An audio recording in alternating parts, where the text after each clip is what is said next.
What's a wealth trick rich people use that poor people ignore? Most people think getting rich is about luck, talent, or some secret trick. It's not. It's about small decisions made over and over again. Story 1. I had a boss who used to get his initials embroidered on the cuffs of his shirts. Not even fancy shirts either, regular department store joints. But he treated that little stitching like it was a financial strategy. Man would roll up his sleeves in meetings real slow, like he was revealing a Rolex or something, just letting those tiny letters peek out. Subtle flex. Psychological warfare. He told me once, dead serious, for something that costs $15, it makes my shirt look like it's worth $150. And I remember nodding like that was genius level wisdom, but inside my head I'm thinking, bro, your car makes a squealing noise every time you turn left. Relax. Still, I hate to admit it, the trick worked. People treated him different.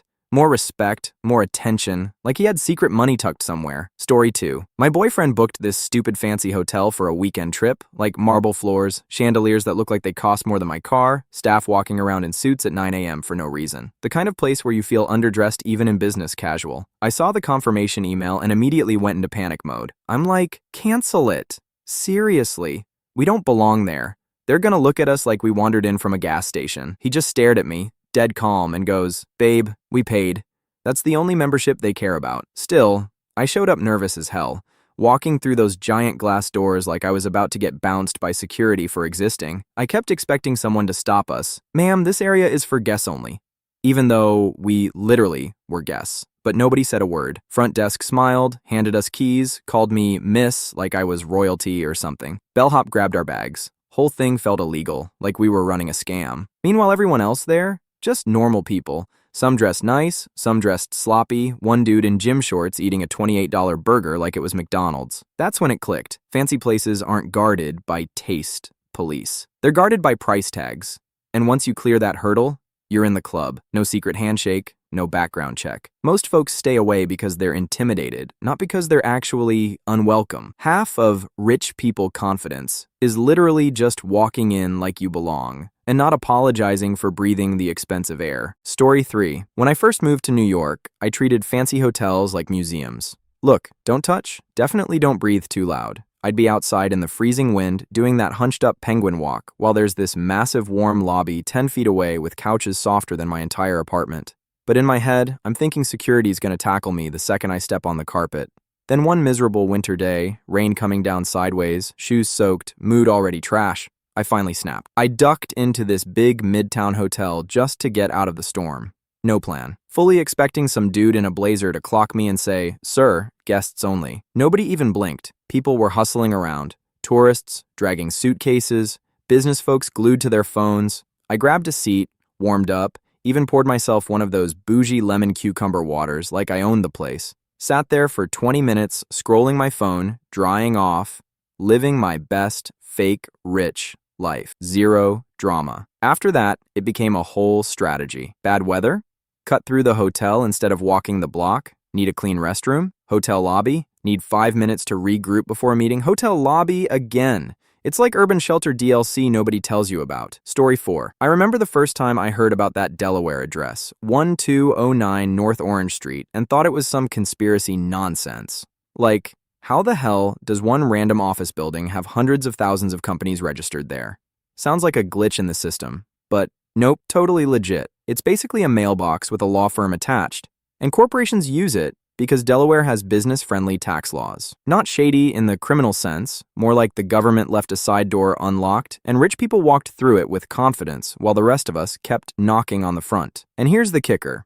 Regular people can do versions of this too. You can start an LLC in Delaware, Nevada, Wyoming, wherever the rules are favorable. It's not reserved for billionaires. There's no velvet rope. You fill out forms, pay fees, maybe hire a registered agent, and boom, you're playing the same game. Story 5. I had this friend who straight up vanished from social media. Not in a dramatic, "I'm deleting everything, society is toxic" speech. He just stopped posting. Stopped scrolling, notifications off, phone suddenly quiet like a library. At first we thought he was going through something. Breakup, burnout, midlife crisis at 29, who knows? Meanwhile, the rest of us were still doom scrolling at 1 a.m., arguing with strangers about nonsense, watching reels of people pretending to be rich on rented yachts. 6 months later, dude pops back up looking suspiciously put together. New certifications, better job, actually sleeping. Calm energy, like he discovered some hidden level in life. I asked him what changed. He shrugs and goes, "I didn't gain time. I just stopped donating it to apps that don't pay me back." That line stuck, because when you really look at it, social media isn't expensive in dollars. It's expensive in attention. 10 minutes here, 20 minutes there, suddenly your whole evening got robbed by memes and fake motivation quotes. Story 6. Growing up, bankruptcy sounded like the financial version of death. Like, once you say that word, it's over. Curtains, reputation gone, family shame, the whole dramatic movie scene. So most regular folks treat it like radioactive material. Don't touch, don't even look at it. Then I met this guy through work. Serial entrepreneur type, always juggling 3 businesses and a stress level that could power a small city. One night over drinks, he casually mentioned he'd filed bankruptcy before. I almost choked on my beer. I'm like, "Wait, you can still run companies after that?" He laughed, not nervous, not embarrassed. Just matter of fact. Of course, it's not a funeral, it's a reset button. And that's when the curtain peeled back a little. See, wealthy people don't view bankruptcy as failure. They view it as damage control. You took a risk, it went sideways, you use the legal system to contain the blast radius, then you start again. Clean slate, new playbook, maybe a few bruises, but still in the game. Meanwhile, regular people will drown in debt for years. Credit cards, loans, sleepless nights, because they're terrified of the stigma. They'll suffer quietly just to avoid the word bankruptcy, even when the law literally exists to give them relief. That's the real twist. The scary thing isn't always the filing, it's the shame attached to it. Rich folks treat business like poker. Sometimes you fold, lose the hand, and live to play the next round. No melodrama, no identity crisis, just math, risk, and moving on. Story 7. I knew this older couple, friends of my parents, who lived what I used to think was the most painfully ordinary life imaginable. Same Toyota for like 15 years, same modest house. Vacations were road trips, not Instagram beaches. Friday night entertainment? Cooking at home and watching reruns like it was 1998 forever. Meanwhile, younger me thought they were missing out. I'm over here dreaming about shiny new cars, takeout 3 nights a week, spontaneous flights to anywhere with palm trees. Living fast, living loud, living broke, but stylishly broke. Then time did its thing. Fast forward 20-something years, and those same boring people are sitting pretty. House paid off, retirement funded, kids graduated debt-free, stress level low enough to nap in a thunderstorm, no lottery win, no viral business, just steady, disciplined moves stacked on top of each other like bricks. And the wild part? None of their choices were extreme. They still had fun. They still traveled. They just didn't turn everyday life into a spending contest. Restaurants were treats, not default settings. Cars were tools, not status symbols.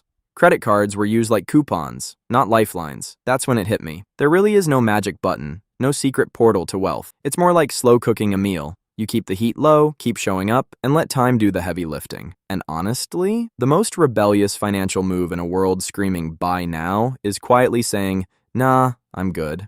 I'll wait. Story 8. I once worked with this older guy. Quiet, low-key, drove a boring sedan, wore the same brand of polo every day. Nothing flashy. You'd never guess he had serious money. One afternoon, we're talking about finances, and he casually drops, "My properties sit in a trust, my business runs through an LLC, and I lease my equipment instead of owning it." I blinked like he just spoke Latin. He laughs and goes, "It's not fancy, it's just protection." That stuck with me, because most regular folks focus on making money. Wealthy folks obsess over keeping money and shielding it from dumb risks. Lawsuits, taxes, business failures, bad luck. They build little legal walls around their assets so one disaster doesn't wipe out everything at once. Pay yourself first is the foundation. That's the boring discipline. Automatic savings, steady investing, slow growth. The trust and LLC stuff comes later, once there's actually something worth protecting. It's like buying insurance after you finally have a house instead of sleeping on a mattress. And that line,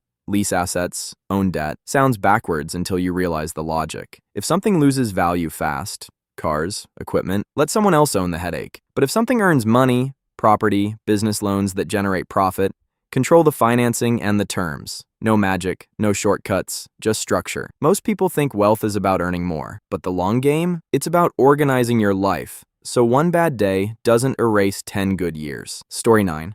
I had a neighbor back in the day, quiet dude, worked a normal job, nothing flashy. Meanwhile, the rest of the block was playing the usual game. Brand new cars every few years, big rims, shiny paint, that new car smell flex in the driveway. You know the vibe, everybody trying to look like they made it. This guy? He kept rolling up in the same slightly boring sedan. Not ugly, just sensible. always a couple years old, clean, reliable, paid off. At the time, I thought he was just cheap. Turns out he was being strategic as hell. See, while everyone else was eating that brutal drive-it-off-the-lot depreciation hit, basically lighting money on fire the second the keys touched their hand, he was scooping up cars 2 to 4 years old. Let somebody else take the financial punch. He'd save thousands each time, quietly stack that difference, and funnel it into rental properties. Fast forward a decade or two, and the scoreboard looked very different. The flashy car crowd, still making payments, still upgrading, still chasing the next shiny thing. That neighbor, collecting rent checks while mowing his lawn in sneakers that probably cost less than their monthly car note. That's the real distinction between assets and liabilities. An asset feeds you. A liability eats you. Cars are tools. Houses, rentals, businesses.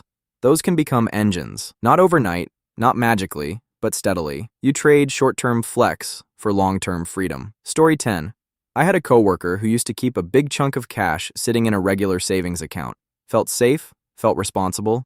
He'd brag about how he had a nice cushion. Meanwhile, inflation was quietly nibbling on that money like termites in the walls. Slow, invisible, relentless. One day, another guy in the office, older dude, calm as a monk, leans over and says, "You're not saving. You're parking your car on a downhill slope and calling it stable." That line stung, so the coworker finally moved some of that extra cash into index funds. Nothing fancy, no day trading, no staring at charts like a caffeine-addicted raccoon. Just steady contributions, month after month, like paying a boring bill to his future self. And here's the kicker. Once he stopped obsessing, the whole thing got easier. The market went up, went down, did its usual drama, but over time, it climbed. Quietly, consistently, like compound interest putting in overtime while he slept. That's the real cheat code. Not picking the next hot stock, not timing the market like a psychic. Just owning a slice of everything and letting time do the heavy lifting. Wealthy people figured this out decades ago. Regular folks can do it too. It just requires the discipline to be patient when everyone else is chasing the next shiny thing. Story 11. I knew someone who had zero shame about asking for upgrades, discounts, late checkouts, free breakfast, whatever. Not rude, not pushy, just smooth. She'd send emails that sounded like they were written on fancy stationery, full of compliments and warm vibes.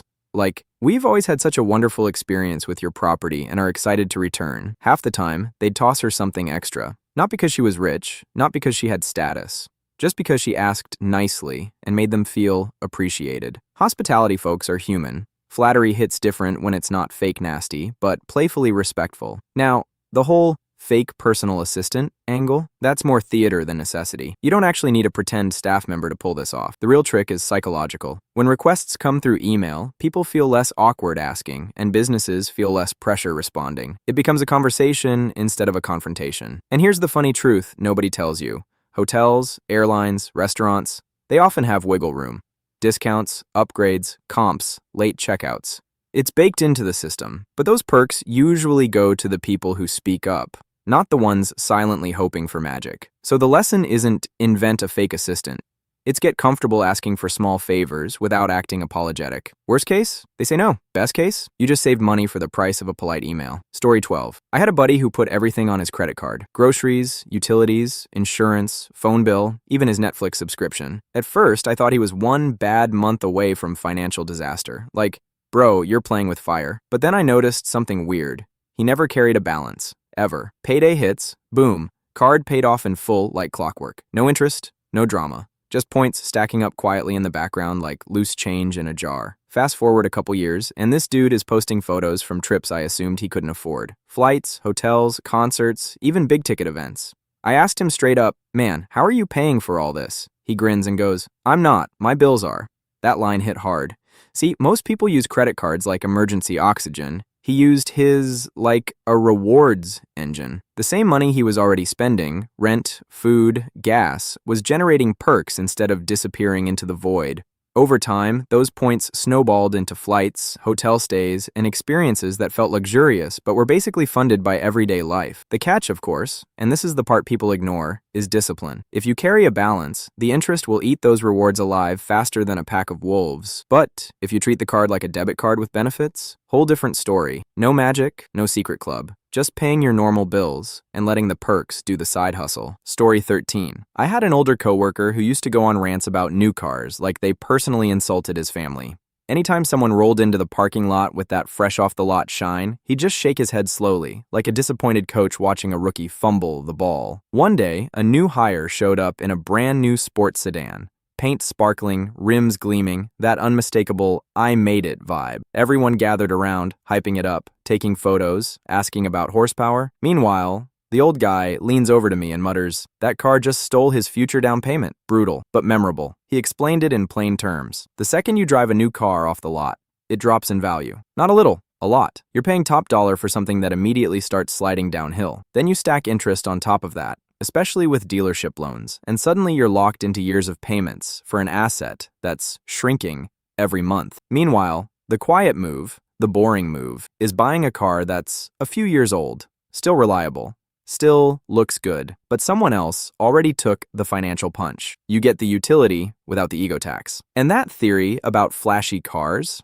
there's truth there. When big milestones feel out of reach, like buying a house, people sometimes chase a visible win instead. Something they can park in the driveway and point to. Something that signals progress, even if the math says otherwise. Not everyone with a new car is making a bad decision, sure, but a lot of folks are buying a feeling, not a tool. Story 14.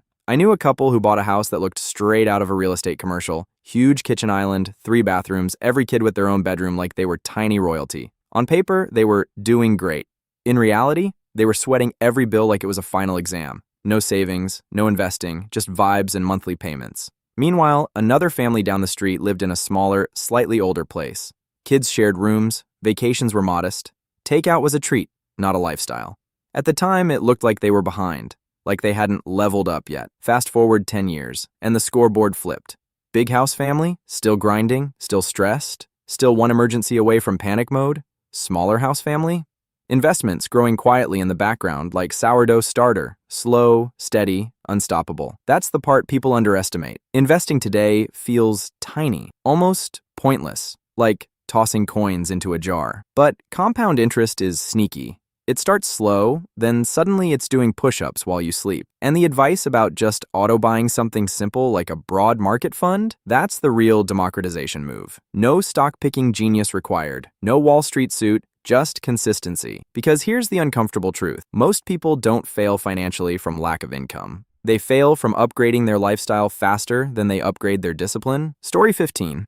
I once worked with 2 guys who made roughly the same money, solid income, well into 6 figures. On paper, twins. In lifestyle, night and day.